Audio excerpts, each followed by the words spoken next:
हर साल पाकिस्तान के लिए एक बहुत ही बेरंगी चीज़ मुसीबत की तरह आ पड़ती है और फिर तमाम टीवी चैनल्स इसको रिपोर्ट करते हैं।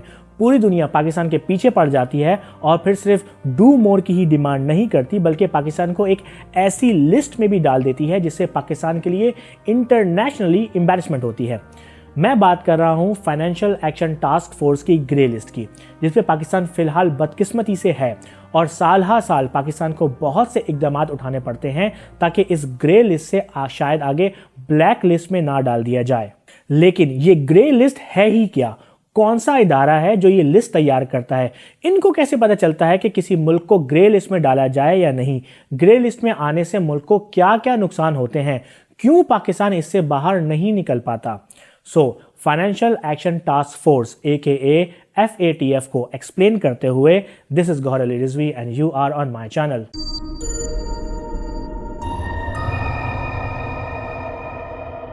ये लिस्ट मेनली एक इदारा बनाता है जिसका नाम है फाइनेंशियल एक्शन टास्क फोर्स, जिसको शॉर्ट में FATF कहते हैं। और फिलहाल ये इदारा ऐसे ममालिक को ग्रे लिस्ट में डालता है जिन ममालिक पर इस इदारे को शक या यकीन होता है कि ये मुल्क दहशतगर्दी को या तो प्रमोट कर रहा है या उसके खिलाफ इकदाम नहीं उठा रहा। लेकिन ये इदारा पहले ऐसा नहीं था। स्टोरी शुरू से सुनाता हूँ। 1980 की दहाई में मनी लॉन्ड्रिंग बहुत ही कॉमन थी, स्पेशली ड्रग मनी। लोग करप्शन, काला धन, मंशियात से कमाया हुआ धन की बहुत हेर फेर और मूवमेंट करते थे। तो इससे निपटने के लिए 7 ममालिक बैठे और उन्होंने तय किया कि हमें एक ऐसे इंटरनेशनल इदारे की ज़रूरत है जो हमें इस तरह की मनी लॉन्ड्रिंग से बचाए और मुल्क का पैसा बाहर ना जाए। ये 7 ममालिक Germany, Canada, Italy, France, Japan, UK, USA थे। इन 7 ममालिक को G7 भी कहा जाता है।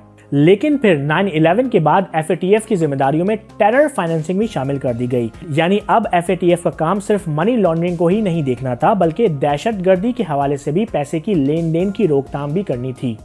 आज FATF के 37 मेंबर्स हैं जो हर साल एक साथ बैठकर स्टैंडर्ड्स, रूल्स एंड गाइडलाइंस बनाते हैं और दूसरे ममालिक को इनकरेज करते हैं कि वो उन तरीकों को अपनाएं और मुल्क से मनी लॉन्ड्रिंग और टेरर फाइनेंसिंग यानी दहशतगर्दी में माली मुआवनत से बचें और ठोस इकदाम लें ताकि पूरी दुनिया को इस मसाइल से निकाला जाए।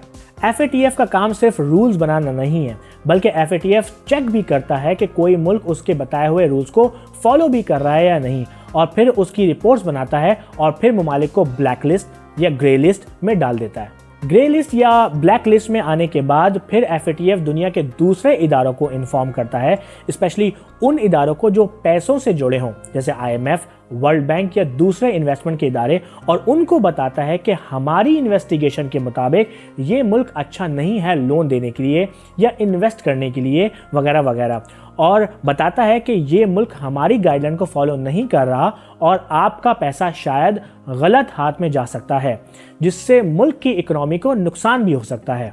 पाकिस्तान पहली बार 2008 में FATF की लिस्ट में शामिल हुआ, फिर अगले ही साल बाहर आ गया, फिर 2012 में फिर से ग्रे लिस्ट में शामिल हुआ और 2015 तक ग्रे लिस्ट में रहा और फिर 2018 में ग्रे लिस्ट में डाल दिया गया। हर साल होता कुछ ऐसा है कि ये 37 ममालिक एक साथ बैठते हैं और फिर हर मुल्क को अपनी रूल्स एंड रेगुलेशन की लिस्ट दे देते हैं और फिर उन लिस्ट के जवाबात तलब करते हैं। जवाबात के बाद FATF अपनी इन्वेस्टिगेशन करता है और फिर अपनी फाइंडिंग फिर से 37 मेंबर ममालिक रिव्यू करते हैं और फिर वोटिंग होती है कि किस मुल्क को ग्रे लिस्ट में रखा जाए या ब्लैक लिस्ट किया जाए या वाइट लिस्ट किया जाए।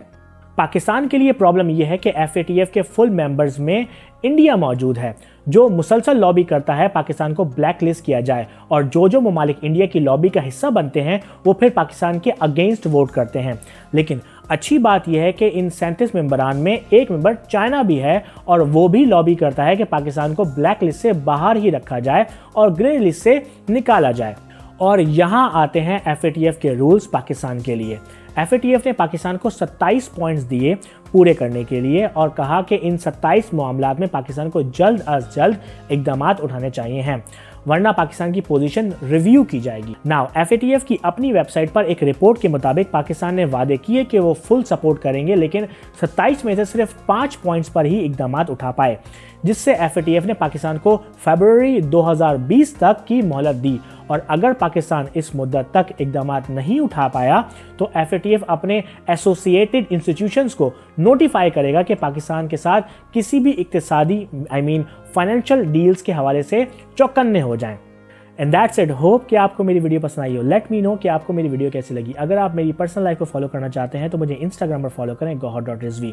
यूट्यूब पर मुझे जरूर सब्सक्राइब करें www.youtube.com/mychannelvideo। And I will see you in the next video.